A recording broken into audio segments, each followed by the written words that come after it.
But we start with everything today surrounding Brian Kendrick, because that was the focus of the day and led to his removal from tonight's card. So on Tuesday, they had announced that Brian Kendrick was going to be taking on Jon Moxley on tonight's show. It would have been Kendrick's AEW debut. And during the day, a variety of comments surfaced from interviews that Kendrick had done back in 2011 with this outlet called The Truth is Scary, and then a High Spots interview he did in 2013. So I think everyone is probably familiar with Brian Kendrick and his conspiratorial mindset, but I'll just say for myself, like, I will plead ignorance. I was not aware of the severity of the comments, because the ones that were focused upon were just these horrific comments about the Holocaust and the murders at Sandy Hook Elementary School back in 2012. And, it was, I wrote about it in the update today. And then about an hour before the show, Tony Khan announced that the comments were abhorrent and offensive, and Brian Kendrick was off the show, with Wheeler Yuta taking his spot. And Brian Kendrick has since come out. He actually posted these around 9 p.m. Eastern time, stating, "I apologize for all the hurt and embarrassment I have caused with my words. These are not my beliefs and never were beliefs of mine, and I crossed the line. I spread the most vile comments without thinking of the damage it would cause. I will live with this regret for the rest of my life. I am truly sorry for the pain I have caused." And yeah, this was one where I won't say I was shocked that he was removed from the show, but the fact that an hour beforehand this statement gets put out, it was, I don't know how many promoters would make that move so close to a show that they felt this was enough, that we are not going to put this guy on our television program that starts. I mean, I don't know when they first were made aware of the comments, but not a whole lot of time before they were going live tonight. Yeah, I mean, I did the update with Andrew this afternoon at 1:00 Eastern time before I think any of this at least hit my attention. And it seemed like, we were talking about, wow, what a crazy 24 hours for Brian Kendrick. He it was announced he was released, and then all of a sudden announced for AEW Dynamite. And we were really excited about Brian Kendrick's debut in AEW, taking on Jon Moxley, probably, being attached to this Bryan Danielson storyline. And then everything started to come out throughout the evening, and I started to feel kind of shitty about my anticipation for it all. And as more information came out, it kind of became a lot more than just, we've kind of known, like, I think we all might know one of these, like people who believe in crazy conspiracy theories.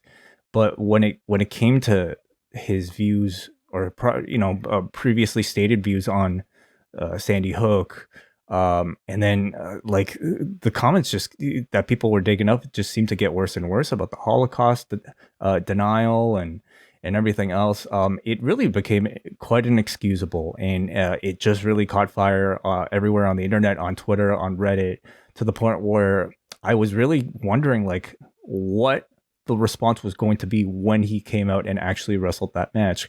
And I didn't think that AEW would pull him, because I think it was so close. And I think part of me was wondering, well, like, do they consider this big enough, to do something about it? And clearly, by the time it got to 7:00 or whenever throughout the day, as I'm sure they're discussing this internally, they felt it was big enough, and they felt that this was not worth the PR risk. And I have to assume there are plenty of people in the back that are very proud Jewish people that probably had something to say about this as well. And for a guy who's not contracted to the company, who you're essentially doing a big favor for, giving him a big match on your national TV show, I absolutely felt it was the right decision to make.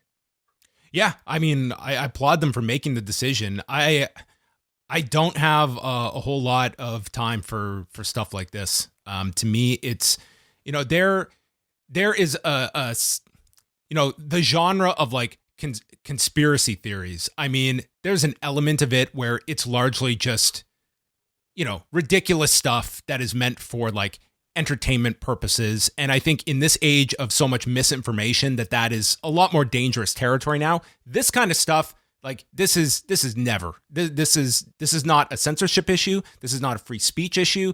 This is just someone putting out some really, really shitty comments and being held accountable. That's what he was. He was held accountable today for these comments that have just skirted under the rug for this many years, because I don't think these were very high profile interviews, or that people would be sitting down in great numbers to watch something called the Kendrick theory on High Spots as he talks for however long it is. Sure. Yeah. Yeah. You know, I was really curious to know if Brian Kendrick himself would send out a message before Dynamite, before all of this stuff, you know, before he was reprimanded for it by AEW. The fact that he didn't, I thought spoke a lot. Like when you don't at least answer the criticism, you're leaving much of the audience to wonder if you're still this person. And we have to remind ourselves, okay, people can change, yes. You know, these comments were made over, and one of them was made over a decade ago. Another was made in 2013. But we have no idea as an audience what he currently thinks of today. It wasn't until after the show already aired, after he had been taken off of the show, where he denounced his comments in the past. And, you know, if you're him, you're probably recognizing, okay, do I blow this up right now? Like, you know, do I possibly get more attention to it by tweeting it out? And I would say clearly the answer was yeah. Like you apologize for it, and instead of, I think, you know, hoping that people don't find it, and having it be skirted under the rug. So you know, he seems remorseful in the comments, but man, like the apology honestly is not for me to accept. It's for the people, you know, that he has hurt to accept. So you know, what do you think it means for his future? It's a question of, you know, if people deem him to be truly remorseful, maybe there will be opportunities. Like I'm not somebody that believes that, you know, you say something really, really stupid and it's held against you forever. I do believe in forgiveness for people where it is warranted. At the same time, like there is penance, I think, that are going to be paid. I don't know if I'm going out of my way to reach out to a Brian Kendrick right now after this. He had 10 years that if you put something out into the world like that, you know, he felt no need to correct the record all this time. So there may be a period that people do not want to use him for that very reason. Again, I'm not saying it should be never use this guy again, never book him again, but it's for the time being, like, I don't know. I would not be bending over backwards right now to book a Brian Kendrick if I have other options. Mm-hmm. But we'll see what happens. I'm glad he put this out. I'm glad he at least acknowledged it tonight and put that out there so people know what he is thinking. But I was too surprised that he ended up getting pulled just because it was so close to Showtime. And let's be honest, we have seen a lot of examples where it's like the strategy is it's a peak of people being angry and criticizing you, and then you just go through it and you just power through, and the criticism lessens and lessens. This was not a case where they were just going to, you know, want their fans to hold their nose and go through with this. It was, we do not want to put this on our television. So I applaud them making that decision. It was, you know, on a show day, it would have been very easy to just bury your head in the sand and ignore this.